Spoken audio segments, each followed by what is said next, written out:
आसुरी शक्तियाँ कौन सी होती हैं, आसुरी शक्तियाँ कैसे प्राप्त की जाती हैं, और ये आसुरी शक्तियाँ क्यों प्राप्त करते हैं और किस तरह के कार्यों में प्रयोग करते हैं, इसी विषय पर हम आप लोगों को बताएंगे। देखिए, आप नाम से ही समझ सकते हैं कि आसुरी का मतलब क्या है। आसुरी का मतलब है जिसमें दैवत्व ना हो, जिसमें अच्छाई ना हो, जिसमें परोपकार या दूसरे के हित के लिए प्रयोग ना की जाए, उन्हीं को आसुरी शक्तियाँ कहा जाता है।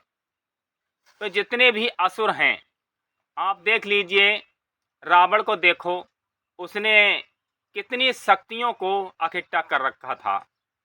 और मेघनाथ, अहिरावण, अतिकाय, अकंपन, नारांतक, मारीच, सुबाहु, ताड़िका आदि इस तरह के राक्षस थे कि जिन्होंने भोले शिव की तपस्या करके और कुछ ब्रह्मा की तपस्या करके और तो कुछ ने अन्य देवी देवताओं की तपस्या करके इन आसुरी शक्तियों को इकट्ठा कर लिया। ये आसुरी शक्तियाँ केवल असुरों के पास ही पाई जाती हैं और आसुरी शक्तियों को मायावी शक्तियाँ भी कहा जाता है। ये असुर लोग क्यों इन शक्तियों को इकट्ठा करते थे? दूसरों पर अपना अधिकार जमाने के लिए, दूसरों को सताने के लिए, दूसरों के कार्य में विघ्न डालने के लिए और दूसरों को दुख देने के लिए शक्तियों को इकट्ठा करते थे और अपनी इन आसुरी शक्तियों को प्रयोग करते थे। ये असुर इन आसुरी शक्तियों को अधर्म, अनीति, अत्याचार, दुराचार, दूसरों को दुख देना, इन सब कार्यों के लिए ये असुर लोग इन शक्तियों का प्रयोग किया करते थे। ये जो मायावी शक्तियां हैं, ये जो आसुरी शक्तियां हैं, इनसे आत्मा का उद्धार नहीं होता है। तो इन शक्तियों से आत्मा का उद्धार, आत्मा का कल्याण या आत्मा का मोक्ष या मुक्ति नहीं हो सकती। इन आसुरी शक्तियों को असुर लोग सिर्फ अपना अधिकार फैलाने के लिए, दूसरों में भय पैदा करने के लिए, दूसरों के कार्य में विघ्न डालने के लिए ही प्रयोग किया करते थे। और ये मायावी शक्तियाँ, ये आसुरी शक्तियों की एक विशेषता थी। वो कौन सी थी कि रात्रि में इनकी शक्ति कई गुना बढ़ जाती थी। तो इसलिए ये लोग रात्रि में कोई भी संत, महात्मा, सिद्ध, ऋषि, महर्षि होते थे तो उनको बहुत सताते थे, उनको भय पैदा करते थे और उनके भजन, चिंतन, साधना में भी विघ्न डालते थे।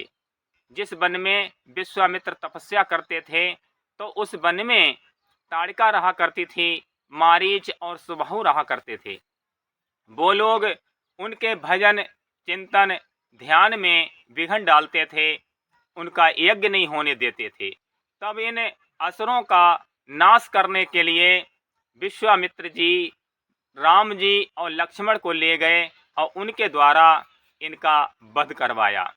ताड़िका, मारीच और सुबाहु, इन तीनों को राम जी ने अपनी शक्ति से नष्ट कर दिया, क्योंकि मारीच और सुबाहु उनको यज्ञ नहीं करने देते थे, विघ्न डालते थे। कभी हड्डी, कभी और गंदी चीज़ें फेंक दिया करते थे और उनका यज्ञ खंडित हो जाता था। तब राम जी ने विश्वामित्र के यज्ञ की रक्षा किया और उन मारीच, सुबाहु दुष्टों का अंत किया। इसी तरह से राम जी ने जितने भी असुर थे जंगल में, जो ऋषि मुनि संत महात्माओं को भजन, साधना, त्याग, तपस्या नहीं करने देते थे, तो राम जी ने सब को मार के समाप्त कर दिया और ऋषि मुनि संत महात्मा सभी सुखी हो गए और अपना भजन, साधना, ध्यान, तपस्या अच्छी तरह से करने लगे। एक अहिरावण रहा, तो देखिए वो भी राम और लक्ष्मण को सुरंग बना करके पाताल लोक में ले गया। तब हनुमान जी ने उस अहिरावण का वध किया और राम लक्ष्मण को पाताल लोक से निकाल करके लेके आए। इसी तरह से जब राम और रावण का युद्ध चल रहा था तो मेघनाथ ने नाना प्रकार का प्रपंच आसुरी माया फैलाई। ऊपर से विष्ठा, हड्डी और नाना प्रकार का यानी क्या क्या बरसात करने लगा।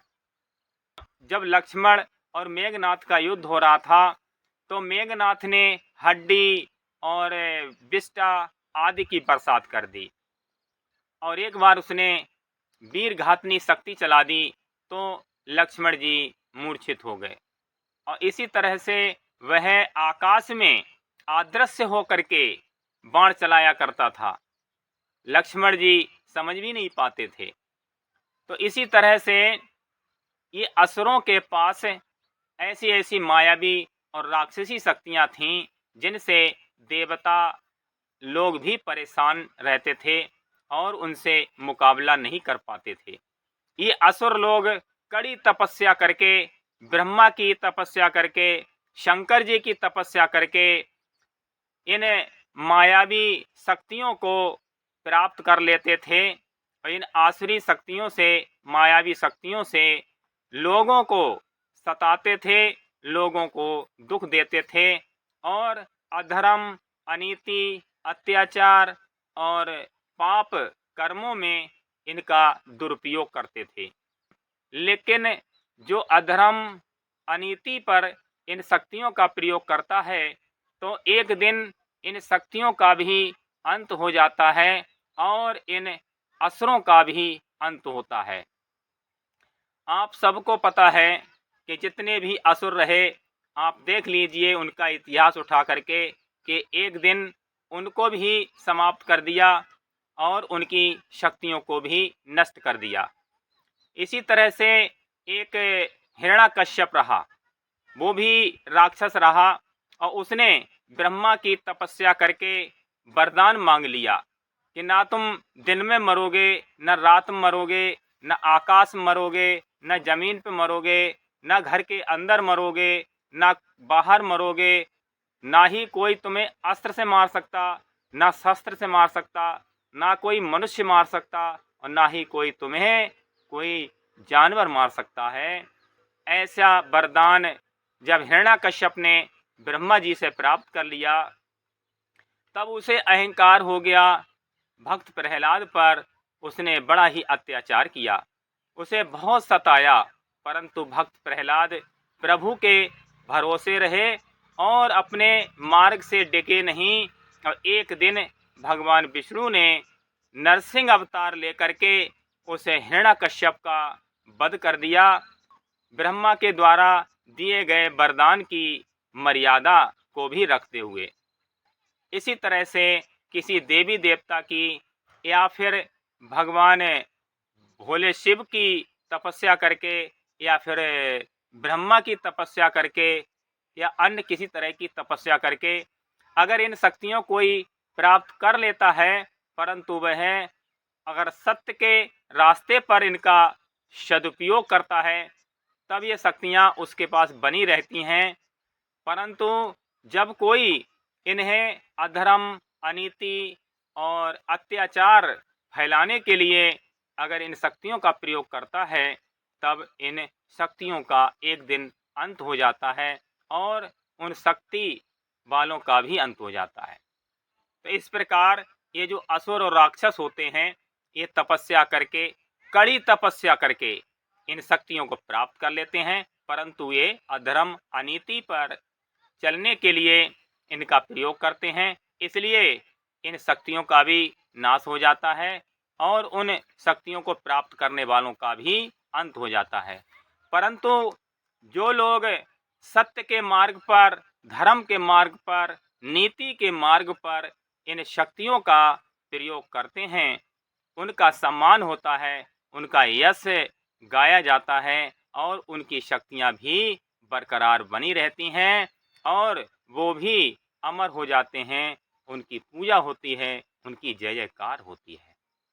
जैसे राम जी थे, कृष्ण जी थे, भोले शिव थे, भगवान विष्णु हैं, ब्रह्मा जी हैं, अन्य बहुत से ऋषि मुनि भी हुए हैं, तो इनके पास भी शक्तियां रही हैं, परंतु इन लोगों ने अपनी शक्तियों का प्रयोग धर्म के लिए, नीति के लिए और सत्य को स्थापित करने के लिए प्रयोग की।